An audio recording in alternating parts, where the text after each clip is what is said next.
Let's get into this. A study claims to have proof of what some have suspected. Return to office mandates are just back-channel layoffs, and post-COVID culture is making everyone miserable.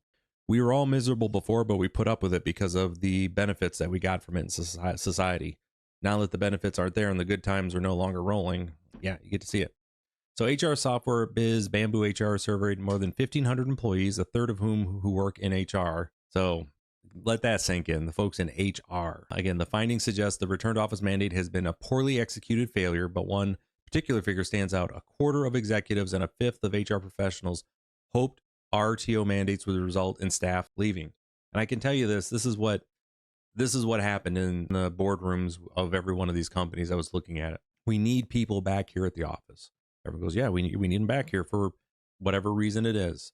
Well, what if they don't come back? Well, that's their choice. We'll find somebody else to fill their spot. It's like, this is where the job is, folks. If you want to have your job, this is where you got to get to. Now, more than a third of respondents in leadership roles believe their employers had undertaken layoffs in the past 12 months as a result of too few people quitting in protest of RTO mandates. Absolutely. Study found nearly the same number thought their management wanted employees back in the office to monitor them more closely. And yes, we talk about that a lot with my clients, is that if you need your managers to be monitoring your folks, there's a problem in your process. Your managers are there to help your teams perform better, not to stand over their shoulder to make sure that they're completing their tasks. Now, according to the report, most employees working remotely and in person both feel the need to demonstrate productivity, which for more than a third of employees means being seen socializing and moving around the office. That is 100% correct. That intense need to be visible may be actually harming productivity, study authors and head of HR, Anita Grantham, concluded in her findings.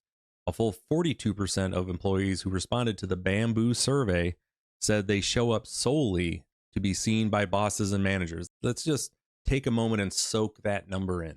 42% of employees, those who responded to the survey, showed up just because they wanted to make sure the bosses saw them. If bosses think their presence in the office is making any difference in the amount of work getting done, the results indicate it's not the case. As a matter of fact, I have seen vastly more individuals who are able to be much more productive when they're working off-site. Again, it varies by person, but where they're much more productive off-site because they don't have people constantly stopping in. They don't have workplace culture where everyone's talking with each other. They just want to get in and work, get their job done, and then when they're finished, then they head to the beach. Now, remote employees and in-office employees both report spending around 2 hours of every day not working. In-office employees, I bet you that number is a little bit higher than that. And then markedly higher for those who are remote. Those in-office ones, of course, are probably spending those 10 hours a week looking as busy as possible. Away from the office, employees feel the need to demonstrate presence by being hyper available and never going offline, the so-called green status effect. Why they have bots that you can download that'll shift your mouse. They have the little machine that'll the little things you can get that'll keep your mouse moving to show that you're online. Performative culture some companies are cultivating are harmful to bottom line growth. Absolutely. Adding RTO policies is okay, but not if they don't consider individual employee needs. The conversation around work modes is one of the most important things to address and get clear as a business. It often gets reduced to just RTO, but it's actually a much bigger conversation. Also, RTO plans have been a disaster. Before we get into that, I just want to take a moment to head over to summitbusinessguys.com and show you a little bit about how I've actually helped my clients, a few of the clients that I've helped with their RTO, to where it was done in a employee by employee, job description by job description basis to ensure that we had the right people in the right seats with the right understanding of their expectations. And we didn't run into these issues. And just a few of the clients that I work with here in West Michigan and around the country. And then you can learn more about the Pinnacle business operating system that I have my clients use in order to, again, find and train the right people, identify their core purpose, build amazing playbooks, which is their checklist for everything that they do, how to measure their performance was ultimately going to grow their profit. Then you can learn, all right, well, Facebook disappeared here, but trust me, Facebook's normally here. You can see my Facebook stuff. And then my most recent video that I have here on how to hire the best employees. If you have a moment, check it out, summitbusinessguys.com. All right.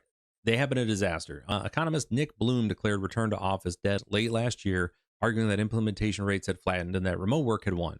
By February of this year, enough financial results have come down to draw out some conclusions about the impact of RTO on profits, and the data showed no improvement. Shocking, right? Unhappy employees don't make money. Then there's companies and impressions of RTOs themselves. 22% of HR professionals who responded to the survey admitted that despite going the RTO route, they had no metrics in place to measure success. Come on, HR. HR, boo. Again, one of my main issues that I have, and you guys have heard me talk about this at length, one of my main issues with HR is that they do not have an operations mindset for measuring what they're supposed to be doing. I've worked with a few folks that did, and the difference in the quality of the culture of those organizations when HR has a operations mindset on measuring the effectiveness of their work is it's palpable. You can just tell the difference when you walk in the door. Come on, HR, do better than that. In other words, companies have been hasty with RTO plans. Some have no way to gauge whether it's been positive. And meanwhile, employees are miserable, even those who work remotely, because of an increase in workplace surveillance culture. Employee happiness metrics tracked by Bamboo, Grantham noted, reached an all-time low in 2023. The key to success, whether staff stay remote, return to office, or go hybrid, is an open culture that listens to employees and doesn't micromanage, Grantham proposed. The mental health and emotional burdens workers face today are real, and the companies who seek employee feedback with the intent to listen and improve are the ones who will win, she concluded. All right, again, you can go check that out. Links are in the description right there. It's from the Register, so you know it's going to have a little bit of a slant to it.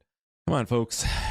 What's your reason for bringing people back with your RTO? If you don't have a good reason for it, you're not going to measure it, then why are you doing it?